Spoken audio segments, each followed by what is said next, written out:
आदरणीय आमदार माजी मंत्री विनय कोरे साहेब, शिराळ्याचे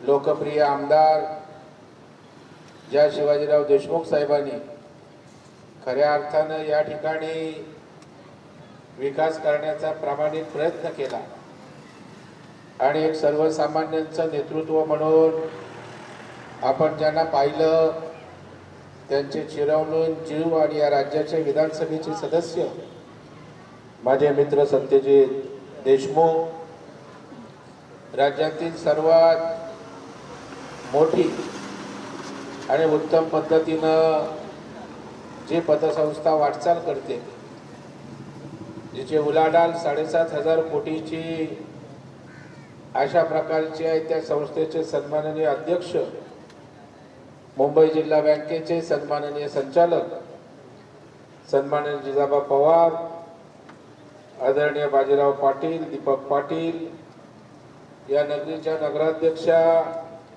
रश्मी कोठावले, सभापती प्रियंका भोसले, सर्जेराव पाटील, जिल्हा परिषदेचे सदस्य दिलीप पाटील, उपनगराध्यक्ष एस.एन. पाटील, सन्माननीय सतीश माईंगडे, अमित सिंग, सीमा सोनावणे, तहसीलदार नंदकुमार पाटील आणि या संस्थेसाठी पुढाकार घेणारे, ज्यांच्या प्रेमाखातर आग्रहाखातर या ठिकाणी उपस्थित राहिलो, ते मुंबईतील सहकार्यातील आमचे ज्येष्ठ सहकारी दत्तसेवा पतपेढीचे सर्व सेवा आनंद माईंगडे, त्यांचे सर्व सहकारी आणि मोठ्या संख्येनं या कार्यक्रमाला शुभेच्छा देण्यासाठी आणि आपल्या मुलांचं, विद्यार्थ्यांचं भविष्य घडावं या भावनेतनं उपस्थित असलेले बंधू भगिनी आणि बालमित्रांनो, सर्वप्रथम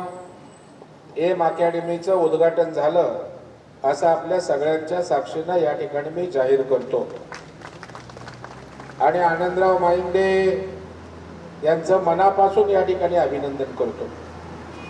राजकारणात, समाजकारणात अनेक लोक काम करत असतात, परंतु मुंबई शहरात गेल्यानंतर ज्याचा उल्लेख आदरणीय कोरे साहेबांनी केला, या मुंबईसारख्या आर्थिक राजधानीमध्ये आपण स्थिरावलो, त्या ठिकाणी एक चांगली पतसंस्था त्या ठिकाणी उभी केली, परंतु मुंबईत या ठिकाणी मी स्थिरावलो असतो तरी मी ज्या मातीतून आलो त्या मातीत माझ्या कष्टकऱ्यांची, शेतात घाम घालणाऱ्यांची मुलं आहेत, त्यांनी त्या ठिकाणी मोठं झालं पाहिजे, ज्याचा उल्लेख आता या ठिकाणी केला.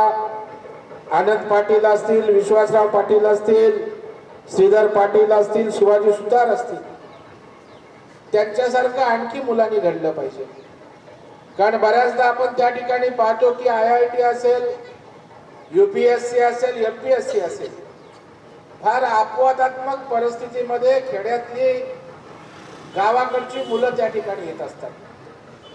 कारण मोठ्या प्रमाणाचं कोचिंग त्या ठिकाणी शहरामध्ये असतं आणि मग अशा वेळेला विद्वत्ता असताना, इच्छा असताना त्या ठिकाणी आमच्या ग्रामीण भागातील मुलं, त्यांना कुठल्याच प्रकारचं मार्गदर्शन नसल्या कारणानं ते त्या ठिकाणी या स्पर्धेतनं मागे राहतात. आणि मग आनंद माईंगडे सारखा मुंबईत राहणारा एक आपल्या गावचा सुपुत्र विचार करतो की मला माझ्या गावासाठी काहीतरी करायचंय, मला माझ्या मातीसाठी काहीतरी करायचं आहे, आणि त्यातून आज या ठिकाणी ही एम अकॅडमी त्या ठिकाणी उभी राहिली. मला माहित नव्हतं एम म्हणजे आनंद ईश्वर माईंगडे, परंतु आई बापांनी तुम्हाला दुसऱ्याचे उद्देश सफल करण्यासाठी जन्माला घातलेलं आहे आणि त्याच्यामुळे अत्यंत प्रामाणिकपणे येणाऱ्या स्पर्धेमध्ये माझ्या गावची मुलं, माझ्या तालुक्यातील मुलं त्या ठिकाणी पूर्वतयारीसाठी तयार झाली पाहिजे. आणि मग JEE असेल, नीट असेल, CET असेल, ज्या ज्या परीक्षा या सर्वासाठी पात्र ठरण्याकरता लागतात, त्या आता आपल्या मुलांना इथं मार्गदर्शन होणार आहे. आनंद माईंगडेंनी मुंबईला दत्तसेवा पतपेढीचा कारभार त्या ठिकाणी वाढवला, पसारा वाढवला. आज मुंबई सारख्या शहरामध्ये अनेक लोकांना उभं करणं, त्याला मदत करण्याचं काम त्यांनी केलं. आणि त्याचबरोबर गावाकडे दंतसेवा संकुल सुद्धा उभं केलं. या गावातल्या शिक्षणाला त्या ठिकाणी पुढे आणण्यासाठी आपल्या मुलांसाठी काळजी घेण्याचं काम सुद्धा त्यांनी केलं. आणि त्याचं पुढचं पाऊल म्हणून आज या ठिकाणी एम अकॅडमीची त्या ठिकाणी स्थापना होते. खरं म्हणजे आपण बघाल तर मुंबई सारख्या शहरामध्ये साऊथचे अधिकारी असतात, बिहारचे अधिकारी त्या ठिकाणी मोठ्या प्रमाणावर असतात. कारण त्यांचं आयुष्यामध्ये एम असतं, ध्येय असतं की आम्हाला अशा प्रकारचा मोठा वरिष्ठ अधिकारी बनायचा.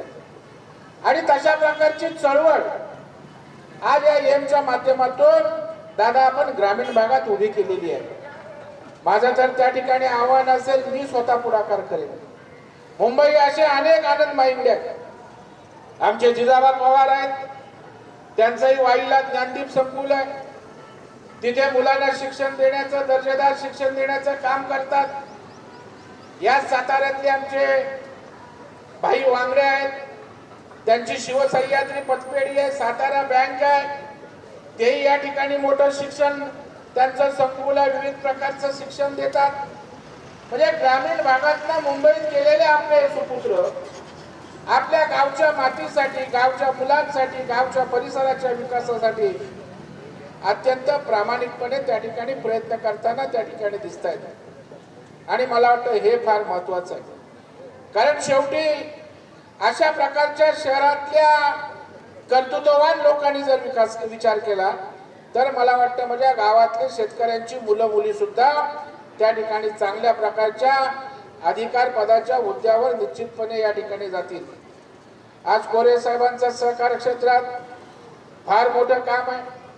केवळ सहकार नेता म्हणून न मिरवता रचनात्मक काम करून कारखाना असेल, त्यांचं ग्राहक स्टोअर असेल, या माध्यमातून एक चांगलं जाळं या ठिकाणी उभं केलं. आणि ज्यातनं इथल्या सर्व विकासाला निश्चितपणे त्या ठिकाणी हातभार लागत असतो.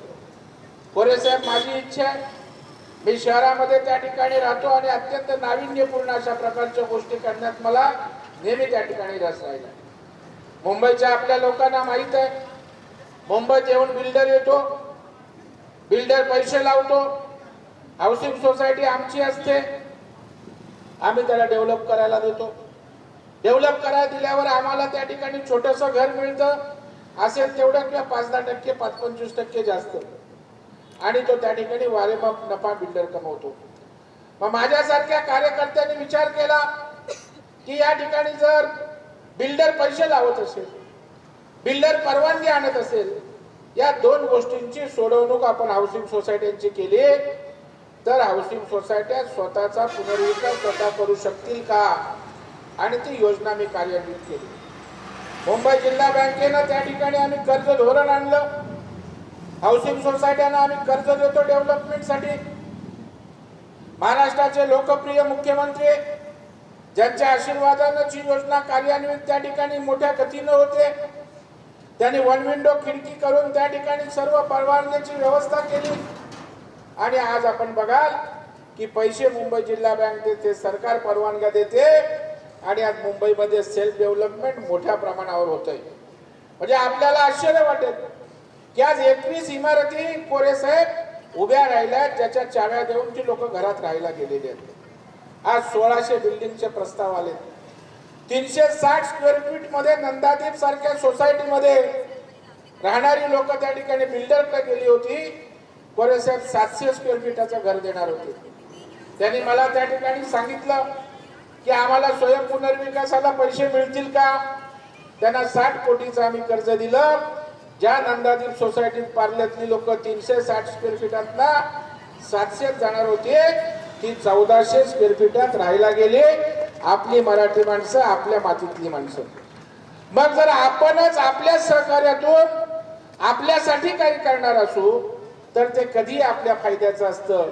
आणि तो प्रकार आज या शैक्षणिक संकुलाच्या माध्यमातून करतोय.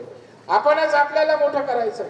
या मुंबई शहरामध्ये येऊन त्या ठिकाणी दुसरी लोक मोठी होऊ शकतात, परंतु आमच्या गावातली, खेड्यापाड्यातली, जिल्ह्यातली, तालुक्यातील मुलं जर खऱ्या अर्थानं मोठी व्हायची असेल तर प्रत्येक ठिकाणी आनंद माईंड त्या ठिकाणी तयार व्हायला पाहिजे.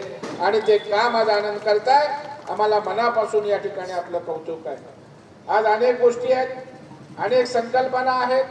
महाराष्ट्राच्या आर्थिक विकासामध्ये सहकार चळवळीच्या माध्यमातून सुद्धा खूप गोष्टी आम्हाला त्या ठिकाणी करायच्या आहेत आणि त्यामुळं अशा प्रकारच्या कार्यकर्त्यांची फौज त्या ठिकाणी निश्चितपणे कामाला येणार आहे.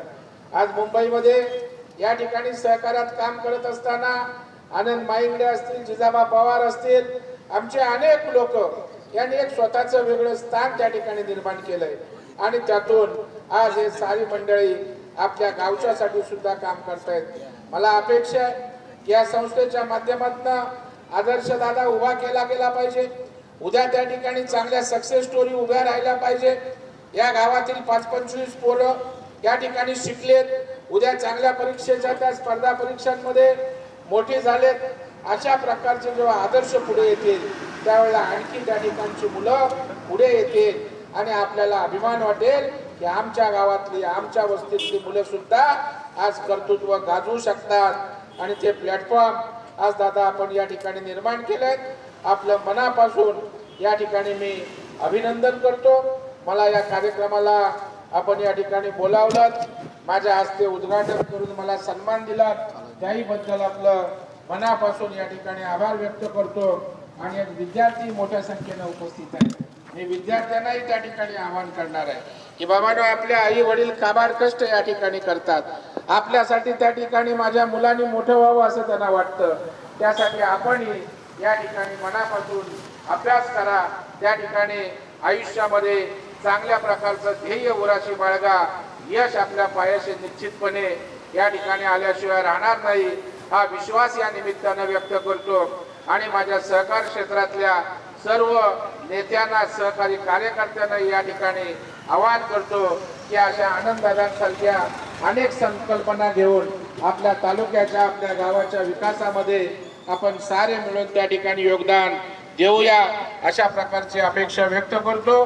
पुन्हा एकदा या ठिकाणी मुलाखत घेताना वाजवू नका. माईंगडे त्यांच्या सर्व सहकाऱ्यांचं मी मनापासून या ठिकाणी अभिनंदन करतो, शुभेच्छा देतो. आम्हाला या ठिकाणी बोलवल्याबद्दल खूप खूप धन्यवाद. जय हिंद, जय महाराष्ट्र, भारत माता की जय.